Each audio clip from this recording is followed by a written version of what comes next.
சோனாக்குருவி ஒரு அழகான சின்ன காட்டுல தன்னோட குழந்தைங்களோட வாழ்ந்து வந்தது. தன்னோட கணவர் இறந்ததுக்கு அப்புறம் தான் கிட்ட இருந்த ஒரு தையல் மிஷினை துணி தச்சு சோனாக்குருவி தன்னுடைய குடும்பத்தை நடத்திக்கிட்டு இருந்தது. இருந்தாலும் துணி தைக்கிறதுல வேற வருமானம் இவங்க 3 பேர் சாப்பாட்டுக்கு சரியா இருந்தது. குழந்தைங்களை படிக்க வைக்க முடியல. இது எல்லாம் யோசிச்சு பார்த்த சோனாக்குருவி பிறகு தூரமா இருந்த ஒரு நகரத்துக்கு போலான்னு முடிவு பண்ணுச்சு. அம்மா, நம்ம நகரத்துக்கு எப்பமா போறோம்? குக்கு, நாம நாளை காலையிலேயே இந்த காட்டை விட்டு நகரத்துக்கு கிளம்பி போறோம். அம்மா, நகரம் ரொம்ப பெருசா இருக்குமா? பெருசா இருக்கும்னா எவ்வளவு பெருசாமா இருக்கும்? அம்மாவை இந்த மாதிரி எல்லாம் இப்ப எந்த கேள்வியும் கேட்க கூடாது. நாளைக்கு சாயங்காலம் நம்ம நகரத்துக்கு போய் சேர்ந்துருவோம்.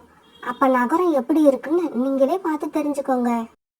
இப்படி பேசிக்கிட்டு இருந்த சோனாக்குருவியும் அது குழந்தைங்களும் பிறகு அப்படியே தூங்குனாங்க.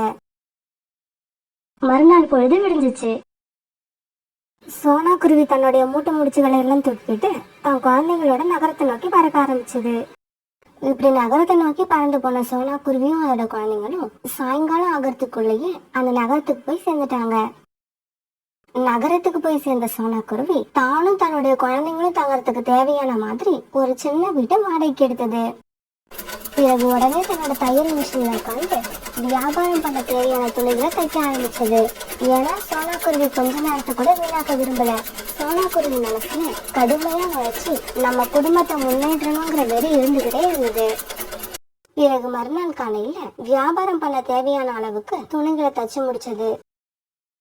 பிறகு இரவு உணவை சாப்பிட்ட சோனாக்குருவியும் அதோட குழந்தைங்களும் அப்படியே படுத்து தூங்கினாங்க. மறுநாள் காலையிலேயே துணிகளை எல்லாம் எடுத்துக்கிட்டு வியாபாரம் பண்ண மார்க்கெட்டுக்கு பறந்து போச்சு.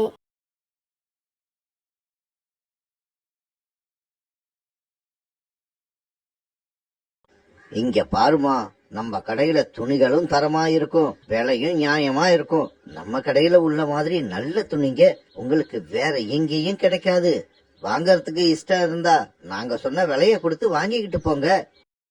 காலண்ணா, நான் எப்ப துணி எடுக்க உங்க கடைக்கு வந்தாலும் நீங்க விலை அதிகமா தான் சொல்றீங்க. இந்த நகரத்துல வேற துணி கடை இல்லாததால நீங்க உங்க இஷ்டம் போல விலை ஏத்தி விக்கிறீங்கன்னு நினைக்கிறேன். கையில காசு இல்லாம துணி எடுக்க வர வேண்டியது, கடைக்கு வந்து விலைய கேட்டுட்டு வாயில வந்ததெல்லாம் பேச்சுன்னு பேச வேண்டியது. துணி வேணும்னா பணத்தை கொடுத்துட்டு வாங்கு, இல்லன்னா இடத்த காலி பண்ணு. என்னோட குழந்தைங்க கிட்ட இப்ப துணி எல்லாம் கிழிஞ்சு போயிடுச்சு. அதனால இப்ப நான் உங்களுக்கு ட்ரெஸ் வாங்கி தான் ஆகணும். ஆனா விலையை அதிகமா சொல்ற உங்க கடையில நான் கண்டிப்பா வாங்க மாட்டேன். இப்படி கோபமா சொன்ன அந்த குருவி காலுக்காவும் கடையில துணி எடுக்காம பறந்து போயிடுச்சு. போட்டோம் போட்டோம், எங்கதான் போகும் அந்த குருவி? எங்க போனாலும் நம்ம கடைக்கு தான் திரும்ப வந்தாகணும். நாம சொன்ன விலைய கொடுத்து வாங்கி தான் ஆகணும். ஏன்னா இந்த நகரத்துல துணி கடைன்னு ஒண்ணு இருக்குன்னா அது நம்ம கடை மட்டும்தான். கோபத்துல காலுக்காக கடையில துணி எடுக்காம வந்த சாரா குருவி தான் நினைச்ச மாதிரி துணி கடை எங்கேயும் இல்லாதால இப்படி யோசிக்க ஆரம்பிச்சது. இந்த நகரத்துல துணிகளை விக்கிறதுக்குன்னு இருக்கிற பெரிய கடை காலுக்காகம் கடை மட்டும்தான் போல இருக்கு. நாம நினைச்ச மாதிரி துணி வேற எங்கேயும் கிடைக்கல. காலுக்காகம் கடையில மட்டும்தான் இருக்கு. இப்ப வேற வழியே இல்ல. காலுக்காகம் கடைக்கு தான் போய் ஆகணும் போல இருக்கு. சாரா குருவி இப்படி யோசிச்சுக்கிட்டு இருக்க சோனா குருவி தன்னோட துணிகளை எடுத்துக்கிட்டு அந்த இடத்துக்கு வந்தது. துணி வாங்கிக்கோங்கம்மா, துணி துணி வாங்கிக்கோங்கம்மா, துணி.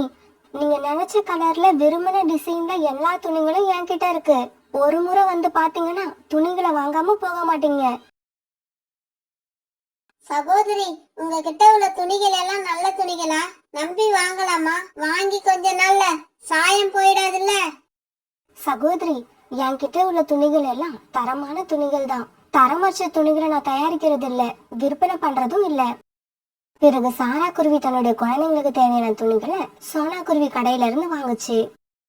இப்படி வாங்கின சாரா விலை என்னன்னு கேட்காம சோனா குருவி கிட்ட 500 ரூபாய் நோட் எடுத்து கொடுத்தது. சகோதரி, இன்னும் எவ்வளவு வேணும்னு சொல்லுங்க.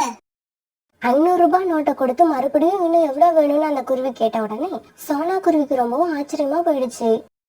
சகோதரி, நீங்க எடுத்த துணிகளோட விலை 400 ரூபாய் தான். இந்தாங்க மீதி 100 ரூபாய். என்னது? நான் எடுத்த துணிகளோட விலை வெறும் 400 ரூபாய் தானா? இவ்வளவு குறைவான விலையா? உங்ககிட்ட இவ்வளவு விலை குறைவா இருக்கும்னு நான் நினைக்கவே இல்ல. ஆமா, நீங்க எங்க இருந்து வரீங்க? நான் இதுக்கு முன்னாடி உங்களை இந்த நகரத்துல பார்த்ததே இல்லையே. ஆமா சகோதரி, நான் கடற்கரைக்கு பக்கத்துல உள்ள காட்டை சேர்ந்தவ.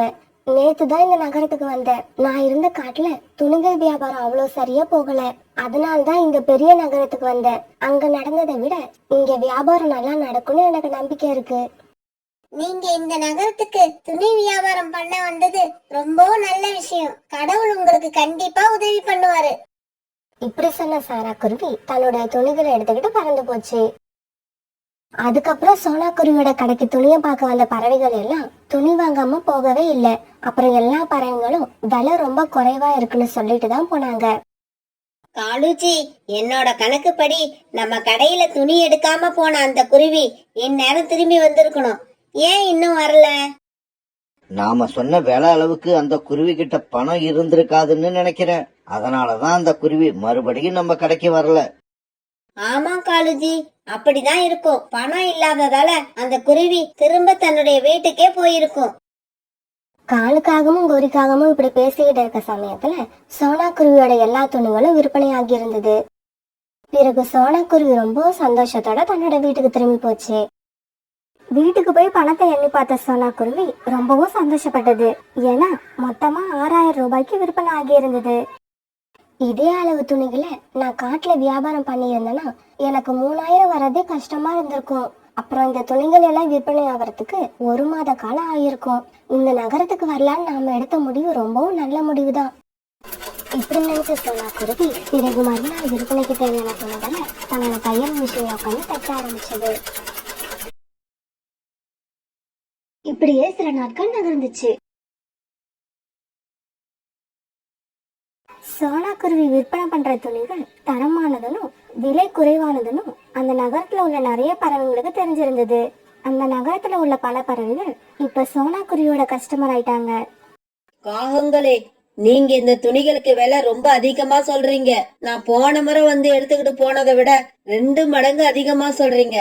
அததான் என்னால தாங்க முடியல. ஜம்ஜம், நீ என் கூட வா. இந்த கடையில உள்ள துணிகளை விட நல்ல தரமான துணிகளை குறைவான விலைக்கு உனக்கு எடுத்து தாரேன்.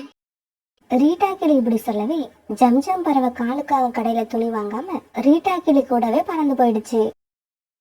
காலுஜி, நீங்க சீக்கிரம் இந்த பறவைகள் பின்னாடியே பறந்து போங்க. வேற ஏதோ ஒரு பறவை துணி வியாபாரம் பண்ண இந்த நகரத்துக்கு வந்திருக்குன்னு நினைக்கிறேன். அந்த பறவை யாருன்னு சீக்கிரமா தெரிஞ்சுக்கிட்டு வாங்க. இதோ இப்பவே போறோம் கோரி. இப்ப கொஞ்ச நாளா நம்ம கடையில வியாபாரமே நடக்கல. அதுக்கு கூட அந்த பறவை தான் காரணமா இருக்கும்னு நினைக்கிறேன். இப்படி சொன்ன காலுக்காகவும் பிறகு அந்த பறவைகள் பின்னாடியே பறந்து போச்சு. இப்படி போன காலுக்காகவும் சோனா குருவியோட கடைய பார்த்துடுச்சு. என்ன இது, இந்த குருவியோட சின்ன கடை இவ்வளவு கூட்டமா இருக்கு. சரி சரி, நாம போய் இந்த துணிகளோட விலை எவ்வளவுன்னு கேட்டு தெரிஞ்சுப்போம். இப்படி போன காலுக்காகவும் பிறகு சோனா குருவி கிட்ட ஒவ்வொரு துணியோட விலை என்னன்னு கேட்டு தெரிஞ்சுக்குச்சு. இப்படி சோனா குருவி கடையில உள்ள துணிகளோட விலை எல்லாத்தையும் கேட்டு தெரிஞ்சுக்கிட்ட காலுக்காகவும் வேக வேகமா பறந்து கோரிக்காகத்துக்கிட்ட போச்சு. இப்படி போன காலுக்காகவும் சோனா குருவி துணிகளை விற்பனை பண்ற விலைய கோரிக்காகத்துக்கிட்ட சொல்லுச்சு. ஓஹோ, இவ்வளவு குறைவான விலைக்கு துணிகள் அந்த குருவி விற்பனை பண்றதாலதான் நம்ம கடையில கொஞ்ச நாளா துணிகள் வியாபாரம் ஆகாம இருந்திருக்கு. ஆமாங்கோரி, நாம சீக்கிரமா ஏதாவது செஞ்சாகணும். அந்த குருவிய இந்த நகரத்தை விட்டு விரட்டுறதுக்கு ஏதாவது ஏற்பாடு பண்ணு. இல்லன்னா நம்ம கடையில இதுக்கப்புறம் ஒரு துணி கூட வியாபாரம் ஆகாது. காலுஜி, அந்த குருவியை இந்த காட்டை விட்டு விரட்ட வேண்டாம். நான் சொல்றத மட்டும் செய்யுங்க. நாளைக்கு அந்த குருவி வந்து கடை போட்ட உடனே நீங்க போய் அதுகிட்ட இருக்கிற துணி எல்லாத்தையும் விலைக்கு வாங்கிடுங்க. ஏன்னா அதுகிட்ட உள்ளது எல்லாமே தரமான துணிகள். நாம அந்த துணிகளை வாங்கி நம்ம கடையில வச்சு இந்த துணிகளை விட அதிகமான விலைக்கு அந்த துணிகளை வியாபாரம் பண்ணலாம். பிறகு மறுநாள்ல இருந்து கோரிக்காக சொன்ன மாதிரி காலுக்காக செய்ய ஆரம்பிச்சது. சோனா குருவி துணிகளை எடுத்துட்டு வர வழியிலேயே அதை மடக்கி அதுகிட்ட உள்ள எல்லா துணிகளையும் பணத்தை கொடுத்து வாங்கிடுச்சு. இதனால சோனா குருவியும் ரொம்ப சந்தோஷமாச்சு. குருவி, உன்னோட துணிகள் எல்லாம் நல்ல தரமா இருக்கு, விலையும் நியாயமா இருக்கு. அதனால நீ கொண்டு வர துணிகள் எல்லாத்தையும் நான் தினமும் மொத்தமா வாங்கிக்க ஆசைப்படுறேன். இதே இடத்துக்கு நான் தினமும் வந்து உன்னோட துணிகளை மொத்தமா வாங்கிக்கிட்டு போயிடுறேன். உனக்கு கூட கால் கடுக்க நின்னு ஒவ்வொரு துணியா விக்கணும்னு அவசியம் இருக்காது. காகண்ணா, நீங்க தினமும் இதே இடத்துக்கு வாங்க. நான் கொண்டு வர எல்லா துணிகளையும் உங்களுக்கே மொத்தமா வியாபாரம் பண்ணிடுறேன். காலுஜி, இந்த துணிகள் எல்லாமே ரொம்ப தரமான துணிகள். வாங்கின விலையை விட 2 பங்கு லாபம் வச்சு இந்த துணிகளை நம்ம வியாபாரம் பண்ணலாம். அதுக்கப்புறம் காலுக்காகவும் தினமும் சோனா குருவி கிட்ட உள்ள துணிகளை மொத்தமா வாங்கி தன்னோட கடைக்கு எடுத்துட்டு போச்சு. சோனா குருவியோட கஸ்டமர் எல்லாரும் சோனா குருவி கடை போட்டு இருந்த இடத்த வந்து பார்த்துட்டு பிறகு வேற வழி இல்லாம காலுக்காகவும் கடைக்கு போய் அதிக விலை கொடுத்து துணிகளை வாங்கிட்டு போக ஆரம்பிச்சாங்க. இதனால காலுக்காகவும் கோரிக்காகவும் ரொம்ப சந்தோஷத்துல இருந்தாங்க. ஏன்னா அவங்களுக்கு சோனா குருவி கிட்ட இருந்து வாங்கின துணிகளால லாபம் நிறைய கிடைச்சது. காலுஜி, இன்னைக்கு நமக்கு லாபம் மட்டும் 6000 ரூபாய் கிடைச்சிருக்கு. நீங்க தினமும் அந்த குருவியை முதல்ல போய் பார்த்து எல்லா துணியும் வாங்கிட்டு வந்துருங்க. கோரி, வேற யாரும் அந்த குருவியை பாத்திரக்கூடாதுன்னு தான் அது துணியை எடுத்துக்கிட்டு வர்ற வழியிலேயே அதை மடக்கி நான் எல்லா துணியையும் வாங்கிக்கிட்டு வந்துடுறேன். பிறகு காலுக்காக தினமும் கோரிக்காக சொன்ன மாதிரியே செய்ய ஆரம்பிச்சது. வியாபாரத்துக்கு வர சோனா குருவிய வழியிலேயே மடக்கி எல்லா துணிகளையும் விலை கொடுத்து வாங்கி தன்னோட கடைக்கு எடுத்துட்டு போக ஆரம்பிச்சது. இப்படி வாங்கிட்டு போன துணிகளை மற்ற பறவைகள் நிறைய விலை கொடுத்து வாங்கிட்டு போக ஆரம்பிச்சாங்க. இப்படியே சில நாட்கள் நகர்ந்துச்சு. ஒரு நாள் சோனா குருவி வீட்டுக்கு தேவையான மல்லிகை ஜாமான்கள் வாங்க கடைக்கு போச்சு. ஆமா, கொஞ்ச நாளைக்கு முன்னாடி மார்க்கெட்ல துணிகள் வியாபாரம் பண்ணிக்கிட்டு இருந்தது நீங்க தானே? ஆமாங்க, அது நான் தான். என் பேர் சோனா. ஆமா, ஏன் இப்பெல்லாம் துணி வியாபாரம் பண்ண மார்க்கெட்டுக்கு வர்றதே இல்ல? உங்களுக்கு ஏதாவது உடம்பு சரியில்லையா? இல்லையே, நான் நல்லா தானே இருக்கேன். எதுக்காக இப்படி கேக்குறீங்க? நல்லாதான் இருக்கீங்கன்னா அப்புறம் ஏன் நீங்க துணி வியாபாரம் பண்ண வரல? நீங்க துணி வியாபாரம் பண்ண வராததால நானும் என்ன மாதிரி நிறைய மற்ற பறவைகளும் காலுக்காவும் கோரிக்காவும் கடைக்கு போய் விலை நிறைய கொடுத்து துணிகளை வாங்க வேண்டியிருக்கு. சகோதரி, இந்த விஷயங்கள் எல்லாம் கொஞ்ச நாளைக்கு முன்னாடி நானும் கேள்விப்பட்டேன். என்னது, கேள்விப்பட்டீங்களா? கேள்விப்பட்டுமா அந்த காகங்கள் அநியாயமா சம்பாதிக்க உதவி பண்றீங்க? எங்களை மாதிரி சாதாரண பறவைகள் நியாயமான விலையில துணி வாங்க உதவ மாட்டீங்களா? இல்ல சகோதரி, நான் உங்களை மாதிரி பறவைங்களுக்கு உதவுறதுக்காக தான் அந்த காகங்கள் கிட்ட என்னோட துணிகளை மொத்தமா விற்பனை பண்ணினேன். என்னது, எங்களுக்கு உதவத்துக்கு தான் அந்த காகங்கள் கிட்ட துணி விற்பனை பண்றீங்களா? எனக்கு ஒண்ணுமே புரியல. சகோதரி, நான் ஏற்கனவே மார்க்கெட்ல துணிகள் வியாபாரம் பண்ணின இடத்துக்கு நாளைக்கு காலையில வாங்க. உங்களுக்கு அப்ப எல்லாம் விவரமா புரியும். பிறகு சோனா குருவியும் அந்த பறவையும் அவங்கவுங்க வீட்டுக்கு பறந்து போனாங்க. வாங்க சகோதரி, வாங்க. உங்களை மாதிரி பறவைங்களுக்காக தான் இந்த கடையை நான் திறந்திருக்கேன். சோனா, நீங்க இப்படி கடை திறந்தது எனக்கு ரொம்பவும் சந்தோஷமா இருக்கு. இனிமே நாங்க அந்த காகங்கள் கிட்ட போய் அதிக விலை கொடுத்து துணியை வாங்க வேண்டிய அவசியம் இல்ல. சகோதரி, அந்த காகங்கள் பத்தியும் அவங்களோட பேராசை பத்தியும் நான் ஏற்கனவே கேள்விப்பட்டு இருக்கேன். அந்த காகம் என்கிட்ட வந்து துணியை எனக்கு மொத்தமா விற்பனை பண்ணுங்கன்னு சொன்னப்ப நான் அந்த காகங்கள் கிட்ட என்னோட துணியை விற்பனை பண்ண முடியாதுன்னு சொல்லி இருந்தேன்னா அவங்க இந்த நகரத்தை விட்டு என்னை ஈஸியா விரட்டி அடிச்சிருப்பாங்க. அப்படி நடக்காம இருக்கணும்னா எனக்கு இந்த நகரத்துல சொந்தமா ஒரு கடை வேணும்னு நினைச்சேன். கோரி, நாம மோசம் போயிட்டோம். நமக்கு துணிகளை குறைச்ச விலைக்கு விற்பனை பண்ணிக்கிட்டு இருந்த அந்த குருவி இப்ப சொந்தமா ஒரு கடையே திறந்துடுச்சு. இனி நம்ம கடையில வியாபாரம் அவ்வளவுதான். அப்படியா? அப்ப இனி நம்ம முன்ன மாதிரி நிறைய லாபம் பார்க்க முடியாதா? என்னது, நிறைய லாபமா? இதுக்கப்புறம் நம்ம லாபத்தை இல்ல, கடைக்கு துணி வாங்க வர்றவங்களையே பார்க்க முடியாது. ஏன்னா இனிமே எல்லாரும் அந்த குருவியோட கடைக்கு தான் போவாங்க. ஒரு பெரிய அடர்ந்த காட்டுல காலுக்காகவும் கோரிக்காகவும் கணவன் மனைவியா வாழ்ந்து வந்தாங்க. காலுக்காக பயங்கர சோம்பேறி. எந்த வேலைக்கும் போகாம வெட்டித்தனமா அந்த காட்டை சுத்தி சுத்தி வந்துகிட்டு இருக்கோம். கோரிக்காவும் கல்யாணம் ஆகி ரொம்ப நாள் கழிச்சு இப்பதான் மாசமா இருந்தது. இருந்தாலும் காலுக்காவும் இப்பவும் வேலைக்கு போறத பத்தி நினைச்சே பார்க்கல. ஒரு நாள் ராத்திரி காலுக்காகவும் கோரிக்காகவும் படுத்து தூங்கிட்டு இருந்தாங்க. அந்த சமயம் கோரிக்காவும் மாங்காய் ஊறுகாய் சாப்பிடுற மாதிரி ஒரு கனவு கண்டது. கனவு கண்டு கொஞ்ச நேரத்துல கோரிக்காவும் எழுந்திரிச்சு உட்காந்து காலுக்காகத்தை எழுப்பி விட்டது. காலுச்சி, சீக்கிரம் எழுந்திருங்க. கோரிக்காகத்தோட குரலை கேட்ட காலுக்காகவும் அவசரமா எழுந்திரிச்சு உட்கார்ந்தது. என்ன கோரி, என்ன ஆச்சு? ஏன் இப்படி ராத்திரியில எழுப்புற? காலுச்சி, நான் இப்ப மாங்காய் ஊறுகாய் சாப்பிடுற மாதிரி கனவு கண்டேன். கோரி, இத சொல்லவா என்ன இப்ப எழுப்பி விட்ட? இது ராத்திரியில எழுப்பி சொல்ற அளவுக்கு ஒண்ணும் முக்கியமான விஷயம் இல்ல. இந்த கனவை நீ என்கிட்ட விடிஞ்சதுக்கு அப்புறம் சொல்லிருக்கலாம். காலுஜி, கனவு கண்டதை விட்டு தள்ளுங்க, அது ஒரு விஷயமே இல்ல. ஆனா எனக்கு இப்ப உண்மையிலேயே மாங்காய் ஊறுகாய் சாப்பிடணும் போல ஆசை வந்துருச்சு. ப்ளீஸ் எனக்காக எங்கேயாவது போய் கொஞ்சம் மாங்காய் ஊறுகாய் வாங்கிட்டு வாங்க. கோரி, இந்த ராத்திரியில மாங்காய் ஊறுகாய் கேட்டா என்ன அர்த்தம்? நான் இப்ப யாருகிட்ட போய் கேட்பேன்? பேசாம கண்ணை மூடி படுத்து தூங்கு. நாளைக்கு காலையில உனக்கு நான் எப்படியாவது மாங்காய் ஊறுகாய் வாங்கிட்டு வரேன். பிறகு மறுபடியும் காலுக்காகவும் குறிக்காகவும் தங்களோட கூட்டுல படுத்து தூங்க ஆரம்பிச்சாங்க. மறுநாள் பொழுது விடிஞ்சிச்சு. காலையில கண் வச்ச உடனே காலுக்காவன் வீட்டை விட்டு கிளம்பி வெளியில வந்தது. காலுக்காவும் எந்த வேலைக்கும் போகாம இருந்துச்சே தவிர தன்னுடைய மனைவி கோரி மேல ரொம்பவும் அன்பு வச்சிருந்தது. அதனால கோரிக்காக ஆசையா கேட்ட மாங்காய் ஒரு கையை எப்படியாவது வாங்கிட்டு போகணும்னு அந்த மனசுல முடிவு பண்ணுச்சு. கோரி பாவம், இது வரைக்கும் அவ ஆசைப்பட்டு எதையுமே கேட்டதில்ல. இப்பதான் முதலா மாங்காய் ஊறுகாய் கேட்டிருக்கா. இத நாம கண்டிப்பா வாங்கிக்கிட்டே போயாகணும். காலுக்காவன் இப்படி நினைச்சுக்கிட்டு இருக்கும்போது ரோனி குருவி அங்க வந்துச்சு. ரோனி, எனக்கு கொஞ்சம் மாங்காய் ஊறுகாய் வேணும். உன் வீட்டுல மாங்காய் ஊறுகாய் இருந்தா எனக்கு கொஞ்சம் கொடு. காலு, என்கிட்ட எலுமிச்சை ஊறுகாய் இருக்கு, மிளகாய் ஊறுகாய் இருக்கு, ஆனா மாங்காய் ஊறுகாய் இல்ல.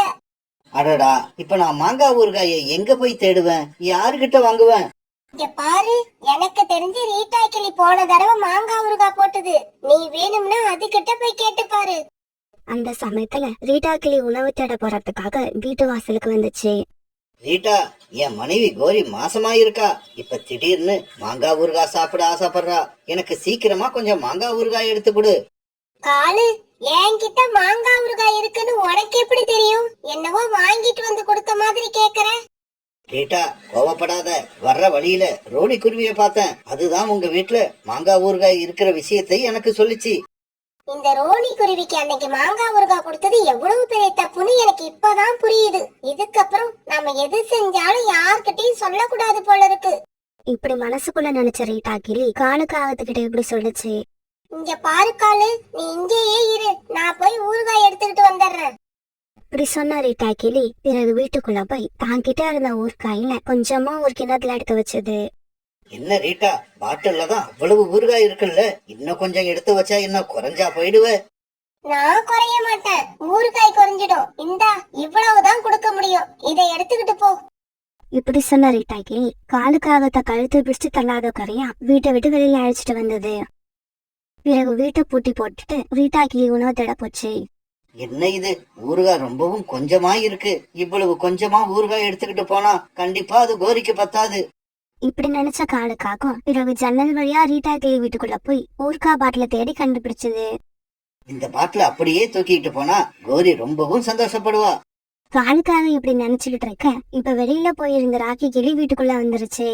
யாரது? வீட்டு கதவு வெளியில போட்டு இருக்கும் போது நீ எப்படி உள்ள வந்த? ராக்கி, ஒரு நிமிஷம் நான் சொல்றத கேளு. இப்படி ஆரம்பிச்ச காலுக்காகும் நடந்தது எல்லாத்தையும் ராக்கி கிளி கிட்ட சொல்லுச்சு.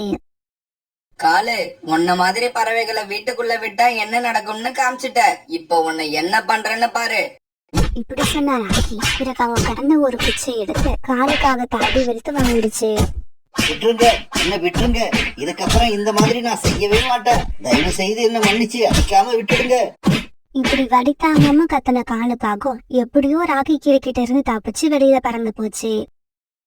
இப்படி போன காலுக்காகும் ஒரு பெரிய மரத்துல போய் உட்காந்து தன்னை ரிலாக்ஸ் பண்ணிக்கிச்சு. வலி தாங்கல. நானும் இதுக்கு முன்னால எங்கெங்கேயோ அடி வாங்கி இருக்கேன். ஆனா இப்படி ஒரு அடி வாங்கினதே இல்ல. ஆனா இப்படி அடி வாங்கியும் எந்த புண்ணியமும் இல்ல. ரீட்டா கொடுத்த கொஞ்சம் ஊறுகாயையும் அங்கேயே விட்டுட்டு வந்துட்டேன். இப்ப கோரி கிட்ட போய் நான் என்ன பதில் சொல்றது? இப்படி உட்காந்து யோசிச்சுக்கிட்டு இருக்காப்ப அந்த பக்கமா வந்த சோனா குருவி நிறுத்தி காலுக்காவன்கிட்ட கேட்டுச்சு. சோனா, உங்க வீட்டுல மாங்காய் ஊறுகாய் இருக்கா? இல்ல காலண்ணா, எங்க வீட்டுல மாங்காய் ஊறுகாய் இல்ல. ஆனா எனக்கு மாங்காய் ஊறுகாய் போட தெரியும். நீங்க மாங்காய் கொண்டு வந்து கொடுத்தீங்கன்னா நான் உங்களுக்கு அருமையா மாங்காய் ஊறுகாய் செஞ்சு கொடுப்பேன். அப்படியா? உண்மையாவா? இதோ இப்பவே போறேன். மாங்காய் எங்க இருந்தாலும் பறிச்சு கொண்டு வரேன். இப்படி சொன்ன காலுக்காகும் கல்காக்காவோட மாந்தோட்டத்தை நோக்கி பறந்து போச்சு. இப்படி போன காலுக்காகும் இந்த பக்கமும் அந்த பக்கமும் பார்த்து யாரும் இல்லாதது உறுதி செஞ்சுக்கிச்சு. பிறகு தனக்கு தேவையான மாங்காய்களை பிரிச்சு எடுத்துக்கிட்ட காலுக்காகும் அங்க இருந்து கிளம்பிச்சு. காலுக்காக இப்படி கிளம்பி போற சமயத்துல அந்த தோட்டத்தை காவல் காக்குற புறா அங்க வந்துருச்சு. இந்த காகம் மாங்காய்களை திருடிக்கிட்டு போகுது. இத உடனே கழுகாக்கா கிட்ட சொல்லியாகணும். சோனா சோனா, இந்தா நீ கேட்ட மாதிரியே மாங்காய்களை எடுத்துக்கிட்டு வந்துட்டேன். சீக்கிரமா ஊறுகாய தயார் பண்ணு. இதை கேட்ட உடனே சோனா குருவி விழுந்து விழுந்து சிரிச்சது. காலண்ணா, வெறும் மாங்காய வச்சு எப்படி ஊறுகாய் தயார் பண்ண முடியும்? சீக்கிரமா போய் காஞ்ச மிளகா, மசாலா தூள், ரிஃபைண்ட் ஆயில் இது எல்லாத்தையும் வாங்கிட்டு வாங்க. இவ்வளவுதானா? என்னோட மனைவிக்காக இது மட்டும் இல்ல, இன்னும் ஏதாவது கேட்டாலும் கொண்டு வருவேன். இப்படி சொன்ன காலுக்காகவும் நேரா அங்க இருந்த மளிகை கடைக்கு பறந்து போச்சு. இப்படி போன காலுக்காகவும் தனக்கு தேவையான எல்லா பொருட்களையும் அந்த கடையில இருந்து வாங்குச்சு. எல்லா பொருளையும் வாங்கியாச்சு, ஆனா கடைக்காரருக்கு கொடுக்க நம்ம கிட்ட பணம் இல்லையே. இப்ப என்ன பண்றது? ஏய் குருவி, அங்க பாரு, உன் கடைக்குள்ள ஒரு பெரிய எலி ஓடுது. காலுக்காக இப்படி சொன்னதை கேட்ட அந்த கடைக்காரர் அந்த பக்கம் திரும்பி பார்க்க காலுக்காக அந்த கடையை விட்டு பறந்து வந்துருச்சு. சோனா, நீ கேட்ட எல்லா பொருளையும் வாங்கிக்கிட்டு வந்துட்டேன். சீக்கிரமா மாங்காய் ஊறுகாயை ரெடி பண்ணு. காலண்ணா, நீங்க இப்ப வீட்டுக்கு போகலாம். நான் இன்னைக்கு ராத்திரி மாங்காய் ஊறுகாய் தயார் பண்ணி வச்சிருக்கேன். நீங்க நாளைக்கு காலையில வந்து வாங்கிக்கோங்க. சோனா, மாங்காய் ஊறுகாய் எப்படி தெரியுமா இருக்கணும்? என் மனைவி அதை சாப்பிட்டு பார்த்துட்டு சந்தோஷப்படுற மாதிரி இருக்கணும். என்ன காலுஜி, மாங்காய் ஊறுகாய் எங்க? கைய வீசிக்கிட்டு வந்திருக்கீங்க. கோரி, நான் மாங்காய் அப்புறம் மசாலா பொருட்கள் இது எல்லாத்தையும் சோனா குருவி கிட்ட வாங்கி கொடுத்துட்டு வந்திருக்கேன். சோனா குருவி இன்னைக்கு ராத்திரி இதையெல்லாம் வச்சு ஊறுகாய் தயார் பண்ணிடும். நாளைக்கு காலையில நான் போய் வாங்கிக்கிட்டு வந்து அந்த ஊறுகாயை உங்ககிட்ட கொடுத்துருவேன். அதெல்லாம் சரி. காலுஜி, உங்க ரெக்கையில என்ன லேசா காயம் பட்ட மாதிரி இருக்கு? அந்த காயம் ராகி கிளி இன்னைக்கு காலையில அடிச்சதால உண்டானது. காலுக்காக அது அடி வாங்கினது கோரிக்காகத்துக்கிட்ட இருந்து மறைக்க பார்த்துச்சு. அது வேற ஒண்ணும் இல்ல கோரி, மாங்காய் பறிக்கும் போது எப்படியோ இந்த காயம் வந்துருச்சு. மறுநாள் பொழுது விடிஞ்சிச்சு. மறுநாள் காலையில விடுதி விடியறப்பவே காலுக்காக சோனா குருவி வீட்டுல இருந்தது. இந்தாங்க காலண்ணா, நீங்க கேட்ட மாங்காய் ஊறுகாய் ரொம்பவும் சூப்பரா தயாராயிடுச்சு. உடனே காலுக்காக அந்த மாங்காய் ஊறுகாயை எடுத்துக்கிட்டு தன்னோட வீட்டை நோக்கி பறந்து போச்சு. காலுக்காக அந்த மாங்காய் ஊறுகாய் பாட்டில் எடுத்துக்கிட்டு இப்படி பறந்து போய்கிட்டு இருக்க வழியில கழுகாக்காவும் புறாவும் அதை தடுத்து நிறுத்தினாங்க. கழுகாக்கா கழுகாக்கா, இந்த காகம் தான் நேத்து நம்ம தோட்டத்துல இருந்து மாங்காய்களை திருடிக்கிட்டு போச்சு. என்னது என்னது? நானா இருக்காது, அது வேற யாராவதா இருக்கும். இங்க பாரு காலு, நேத்து என் தோட்டத்திலிருந்து பறிச்சுக்கிட்டு போன மாங்காய எங்க வச்சிருக்க? உண்மையே சொல்லிடு. உண்மையை சொல்லிட்டேன்னா அடி வாங்காம தப்பிப்ப. நேத்து ராகி கிளி கிட்ட அடி வாங்கின மாதிரி மறுபடியும் கழுகாக்கா கிட்ட அடி வாங்க விரும்பாத காலுக்காக உண்மையை சொல்ல ஆரம்பிச்சது. கழுகக்கா, என் மனைவி இப்ப மாசமா இருக்கா. அவ மாங்காய் ஊறுகாய் சாப்பிட ரொம்பவும் ஆசைப்பட்டா. அதனாலதான் நேத்து உங்க தோட்டத்துல இருந்து மாங்காயை திருடி இந்த மாங்காய் ஊறுகாய் தயார் பண்ணி வீட்டுக்கு எடுத்துக்கிட்டு போறேன். தயவு செய்து இதை எடுத்துக்கிட்டு போறதுக்கு என்ன அனுமதிங்க. என்னோட மாங்காயில இருந்து தயாரிச்ச மாங்காய் ஊறுகாய் எனக்கு தான் சொந்தம். இப்படி சொன்ன கழுகாக்கா அந்த மாங்காய் ஊறுகாயை அது பக்கம் இழுத்துக்குச்சு. இங்க பாருக்காகமே, நீ உன் மனைவி மேல ரொம்ப அன்பு வச்சிருக்கிறத நான் பாராட்டுறேன். ஆனா அதுக்காக நீ இப்படி திருடி கொண்டு போய் உன் மனைவிக்கு நீ எதையும் கொடுக்க கூடாது. உன்னோட சொந்த முயற்சியில சம்பாதிச்சு எதுவா இருந்தாலும் வாங்கிக்கிட்டு போ. பிறகு காலுக்காக அங்க இருந்து அழுதுவிடே பறந்து போச்சு. ஆமா, இதுக்கப்புறம் என் மனைவிக்கு நான் மத்தவங்க பொருளை திருடி கொண்டு போய் கொடுக்க மாட்டேன். என்னோட சொந்த முயற்சியில சம்பாரிச்சுதான் கொண்டு போவேன். காலுஜி, காலையிலேயே ஊறுகாய் எடுத்துட்டு வரேன்னு போனீங்க, இப்பவும் வெறுங்கையோட வந்து நிக்கிறீங்க. கோரி, என்ன மன்னிச்சிடு. நானும் மத்தவங்க பொருளை திருடி உன்னை சந்தோஷப்படுத்தலாம்னு எவ்வளவோ முயற்சி பண்ணினேன். ஆனா அது எதுவுமே நடக்கல. இதுக்கப்புறம் நான் வேலைக்கு போறேன். வேலைக்கு போய் சம்பாரிச்சு உன்னோட ஆசை எல்லாத்தையும் நிறைவேற்றுறேன். இதை கேட்ட கோரிக்காகத்துக்கு சந்தோஷம் தாங்கல. காலுஜி, உண்மையதான் சொல்றீங்களா? நீங்க வேலைக்கு போய் சம்பாதிக்க போறீங்களா? நீங்க இப்ப ஊறுகாய் எடுத்துக்கிட்டு வந்திருந்தா கூட நான் இவ்வளவு சந்தோஷப்பட்டு இருக்க மாட்டேன். எனக்கு அவ்வளவு சந்தோஷமா இருக்கு. கோரி, நீ உண்மையிலேயே சந்தோஷமா இருக்கியா? இந்த சமயத்துல கழுகாக்காவும் புறாவும் காலுக்காக வீட்டுக்குள்ள வந்தாங்க. காலு, உன் பேச்ச கேட்கும் போது எனக்கே சந்தோஷமா இருக்கு. உன் மனைவிக்கு சந்தோஷமா இருக்காதா? இந்தா கோரி, இந்த ஊறுகாய் பாட்டில நீயே வச்சுக்க. இது உனக்கு நான் கொடுக்கற பரிசா இருக்கட்டும். பிறகு அன்னையில இருந்து காலுக்காக வேலைக்கு போய் சம்பாரிச்சு கொண்டு வந்து கோரிக்காகத்துக்கிட்ட கொடுத்தது. அதுக்கப்புறம் அந்த நாட்கள்ல காலுக்காகவும் கோரிக்காகவும் அவங்களோட குழந்தை சக்கு இவங்க எல்லாருமே ரொம்ப சந்தோஷமா தங்களோட கூட்டுல வாழ்ந்து வந்தாங்க.